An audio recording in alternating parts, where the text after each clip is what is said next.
ناظرین محترم السلام علیکم۔ ناظرین، سندھ کی حالت، سندھ میں بچیوں کی حالت، سندھ میں یتیموں کی حالت، سندھ میں لاوارث بچوں کی حالت کیا ہے،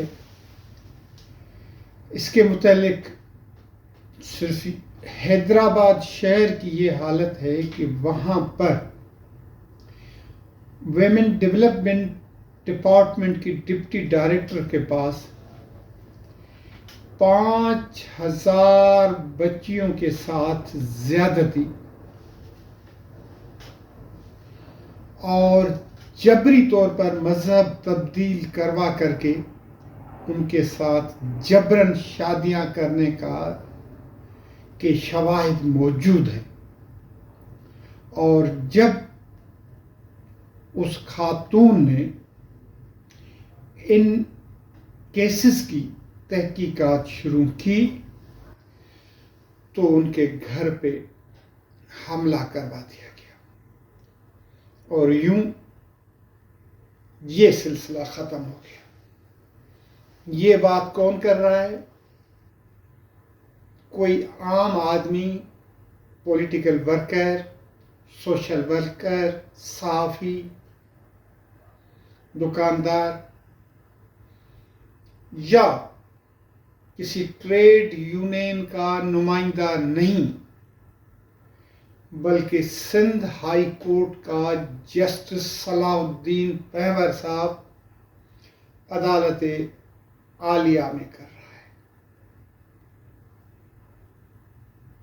خبر کے تفصیل پر جانے سے پہلے میں آپ سے گزارش کروں گا کہ اپیل چینل کو سبسکرائب کریں، بیل کے نشان کو پش کریں، پروگرام کو لائک کریں اور دوستوں کے ساتھ شیئر کریں۔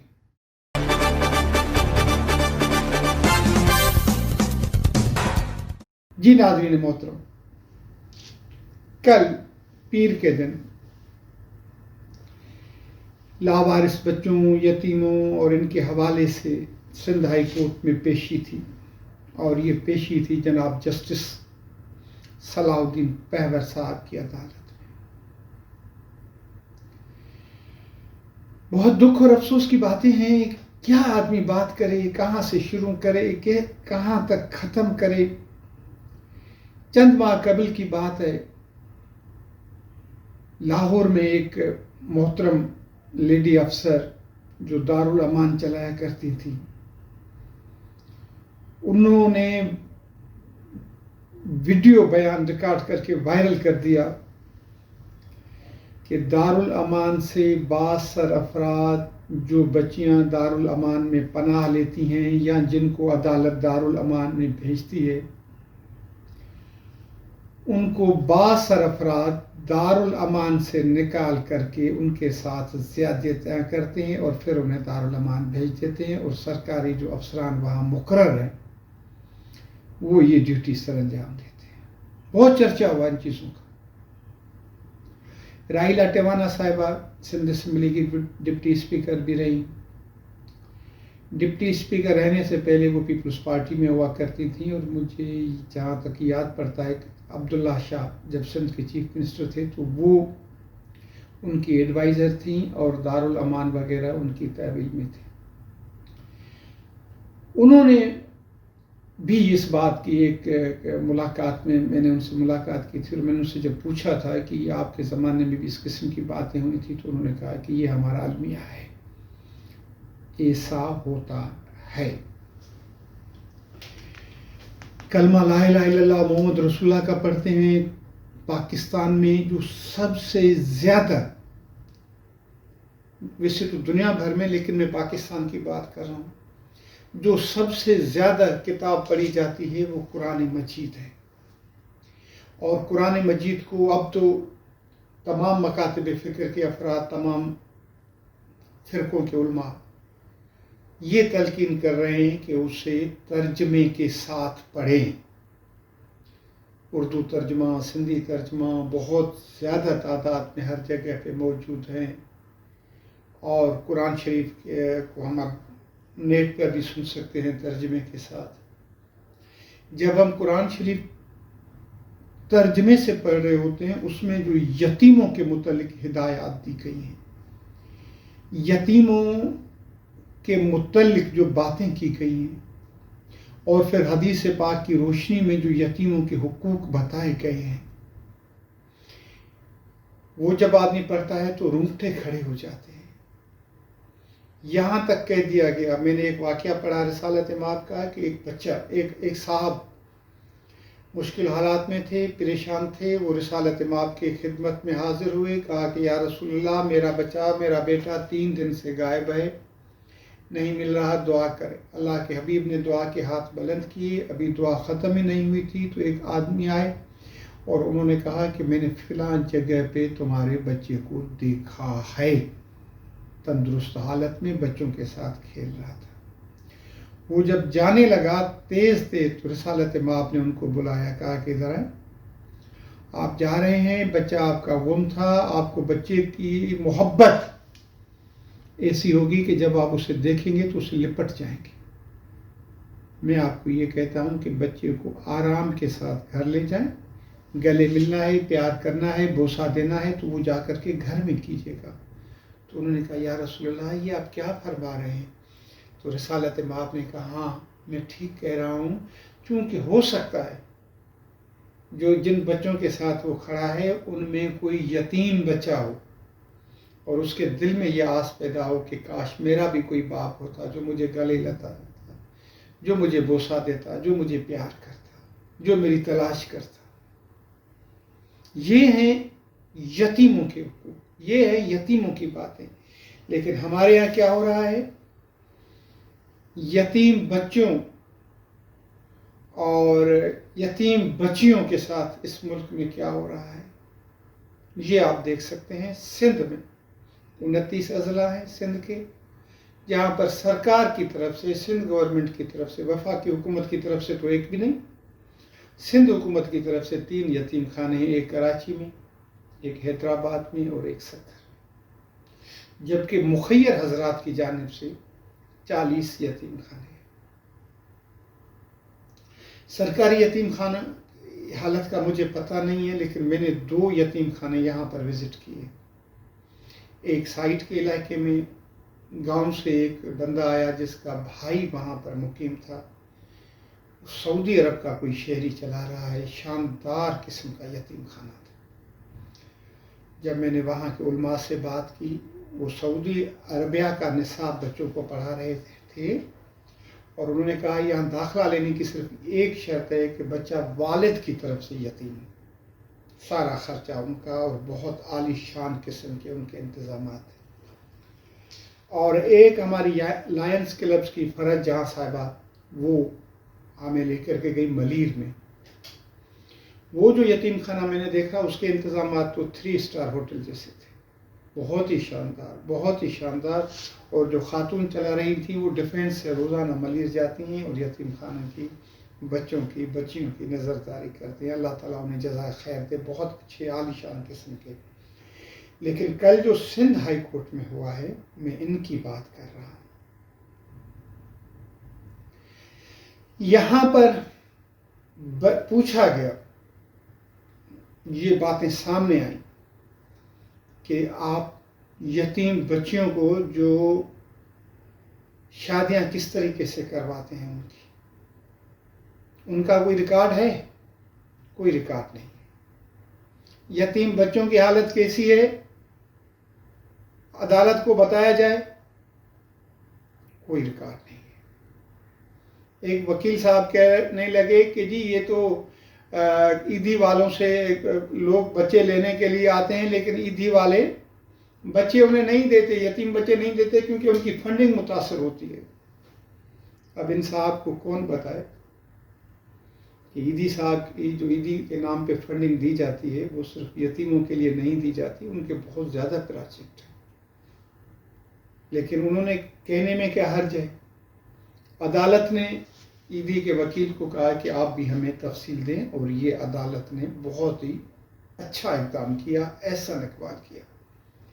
عدالت نے بتایا کہ ویمن ڈیولپمنٹ ڈپارٹمنٹ کی حیدرآباد کی جو ڈپٹی ڈائریکٹر ہیں اس کے پاس 5000 بچیوں کے کیسز ہیں جن کے ساتھ زیادتی کی گئی ہے یا جن کا مذہب جبرن تبدیل کر کے، جبرن، لا اکراہ فی الدین، قرآن شریف کہہ رہا ہے کہ دین میں زبردستی نہیں ہے، آئے تو آئے، نہیں آئے تو نہیں آئے، ہر ایک کے دین کا احترام کرنا ہے ہمیں، ہر ایک کے مذہب کا احترام کرنا ہے ہمیں کسی کے جھوٹے خدا کو بھی برا بھلا نہیں کہنا، ہو سکتا ہے اس کے رد عمل میں وہ ہمارے سچے خدا کے خلاف کوئی بات کر دے۔ یہ ہمیں تعلیم ہے ہمارے مذہب کی، ہمارے پیغمبر کی، ہماری پاک کتاب کی، لیکن اس کے بدلے میں ہو کیا رہا ہے؟ جبرن، جبکہ نکاح میں آمادگی شرط ہے، جبر سے نکاح ہو ہی نہیں سکتا، وہ کچھ بھی ہو سکتا ہے لیکن جبر سے نکاح نہیں ہو سکتا، ہمارا مذہب اس چیز کی اجازت نہیں دیتا۔ عدالت نے ایک عجیب و غریب قسم کا سوال کیا اور بہترین سوال کیا، عدالت کے کمرے میں موجود کسی بھی افسر نے اس سوال کا جواب نہیں دیا۔ عدالت نے پوچھا کہ ایمبولینس عیدی دیتے ہیں، کھانا سیلانی کھلاتا ہے، حکومت کیا کرتی ہے؟ حکومت کیا دیتی ہے؟ یتیموں کے لیے حکومت کیا کرتی ہے؟ یتیموں پر کے سر پر ہاتھ رکھنے کے لیے حکومت نے کون سے اقدامات کیے ہوئے ہیں؟ یاد ہے نا اپنے دن، اپنی باتیں، اپنے یہ اپنا وہ۔ یتیم بچوں کا خیال کسی کو نہیں آتا کہ یہ بھی ریاست کی ذمہ داری ہے۔ دکھ اور افسوس کی بات یہ ہے کہ عیدی صاحب نے جھولے رکھے ہوئے ہیں، انوانٹیڈ چائلڈ، پتہ نہیں کس سماج میں رہ رہے ہیں۔ پہلے بچوں کو مار دیا جاتا تھا، انہوں نے کہا کہ جی یہ بچے ہمیں دیں، ہمیں گود لینے دیں، ہم ان بچوں کی پرورش کریں گے۔ عیدی صاحب زندہ تھے، اللہ انہیں غنی کی رحمت کرے، انہوں نے کہا کہ اور کچھ بھی نہ کریں لیکن جو بچہ آپ جھولے میں رکھ کے جائیں ان کے ساتھ صرف ایک چٹ لگایا کریں کہ وہ کس مذہب یا کس فرقے سے تعلق رکھتے ہیں، تاکہ ان کے بچے کی تعلیم و تربیت بھی اسی مذہب اور اسی فرقے کے حساب سے کی جائے۔ انہوں نے یہ کتنی بڑی بات کر دی، اور پھر ناعاقبت اندیش کسی عالم نے یہ کہہ دیا کہ عیدی تو بڑا غلط کام کر رہا ہے، حرامی بچوں کو پال رہا ہے۔ یہ دن دیکھیں ہم نے، یہ بیان پڑھے، یہ ہماری آپ کی نظروں سے لازماً یہ بیانات گزرے ہوں گے، میں کسی کو کوٹ نہیں کرنا چاہ رہا، لیکن یہاں پر آ کر کے ہمارا سب کچھ ختم ہو جاتا ہے۔ یتیم کے سر پہ ہاتھ رکھنے کے لیے رسالت مآب نے کہا کہ جتنے بال یتیم کے آپ کے ہاتھ کی انگلیوں کے نیچے آئیں گے، آپ کے ہاتھ نیچے آئیں گے، اللہ رب العالمین اتنی نیکیاں آپ کے حصے میں ڈالے گا۔ یہ ہے یتیموں کی، لیکن ہمارے پاس کیا ہو رہا ہے؟ وہاں جو رہنے والے بچے ہیں، بچیاں ہیں، ان کے ساتھ کیا سلوک ہو رہا ہے؟ ایف آئی اے والوں سے عدالت نے مانگا تھا کہ آپ رپورٹ پیش کریں، اور انہوں نے ایک جھوٹی رپورٹ بنا کر کے پیش کر دی جو عدالت نے مسترد کر دی، اور عدالت نے کہا کہ اس میں آپ نے وومن ڈیولپمنٹ ڈپارٹمنٹ والوں کے افسروں کا کوئی اسٹیٹمنٹ ہی نہیں دیا، تو اس پہ ہم کیا اس رپورٹ کو سمجھیں؟ رپورٹ کیوں نہیں بناتے؟ تو ان کا وکیل کیا کہہ رہا ہے کہ سر کرونا کی وجہ سے ہم نے رپورٹ نہیں بنائی۔ عدالت عالیہ کا کہنا تھا کہ کیا کرونا کی وجہ سے ایف آئی اے کے جو افسران ہیں انہوں نے کھانا پینا چھوڑ دیا ہے؟ وہ روٹی نہیں کھاتے، کھانا نہیں کھاتے، افسوں میں نہیں آتے، کام نہیں کرتے، سارے کام ہو رہے ہیں۔ یتیموں کی رپورٹ بنانی ہے، بچیوں کی رپورٹ بنانی ہے، تو اس کے لیے کرونا ہے۔ عدالت میں آج آپ لوگ نہیں آئے، یہاں کرونا نہیں ہے، اور اب کیا کر رہے ہیں ہمارے افسران؟ حالانکہ ایف آئی اے کا تو ایک معتبر نام ہے، سندھ پولیس کے لیے یہ الفاظ کہتے تو سمجھ میں آ جاتی، وہ تو فیڈرل ڈپارٹمنٹ ہے۔ عدالت نے یہ پیشی 8 جنوری تک ملتوی کی ہے، اور سندھ پروٹیکشن اتھارٹی کے چیئرمین، ویمن ڈیولپمنٹ ڈپارٹمنٹ کے ڈپٹی ڈائریکٹر حیدرآباد، کراچی کے additional I G police Ghulam نبی میمن اور ڈی آئی جی انویسٹیگیشن کو ریکارڈ کے ساتھ عدالت میں پیش ہونے کے کہا ہے۔ عدالت پوچھ رہی ہے کہ یتیم بچیوں کے ساتھ نکاح کا طریقہ کار کیا ہے، عدالت کو بتایا جائے۔ یہ آپ لوگوں کے حوالے کیسے کر دیتے ہیں؟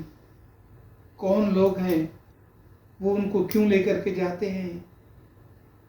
آیا جو نکاح کر رہے ہوتے ہیں نکاح کے مقصد کے لیے لے کے جاتے ہیں، یا ان سے بعد میں جا کر کے کوئی غلط کام کسی غلط راہ پہ تو نہیں لگا دیتے؟ یہ عدالت کہتی ہے کہ ہمیں جاننے کا حق ہے۔ یتیم بچے آپ کیسے دیتے ہیں؟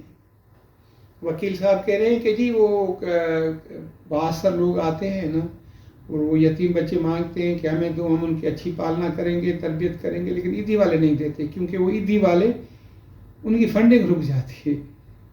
کون سا گورنمنٹ کا محکمہ اس سلسلے میں فنڈنگ کرتا ہے؟ یہ بھی تو جواب دینا چاہیے تھا نا وکیل صاحب کو، یہ بتانا چاہیے تھا کہ سندھ حکومت اتنی دیتے ہے، وفاقی حکومت یہ کوئی یتیموں کا اتنا خیال ہے وہ اتنے دیتے ہیں، یہ باتیں نہیں۔ ظاہر ہے جب ان کو آپ دیں گے کسی کے حوالے کریں گے تو پوری جانکاری کے بعد ہی تو کریں گے نا۔ اب دیکھتے ہیں، عدالت نے یہ بھی کہہ دیا ہے کہ سندھ پروٹیکشن اتھارٹی اور یہ جو چائلڈ پروٹیکشن اتھارٹی جو ہے اور جو دوسرے ادارے ہیں ان کو کلین چٹ ملی ہوئی ہے، کام کریں نہیں کریں بس ان کی تنخواہیں پکی ہیں۔ دیکھتے ہیں 8 جنوری کو کیا ہوتا ہے، سندھ کے یتیم بچوں کا کیا بنتا ہے۔ اپنے بھائی اپنے دوست شیر محمد خوار کو اجازت دیں، خدا حافظ۔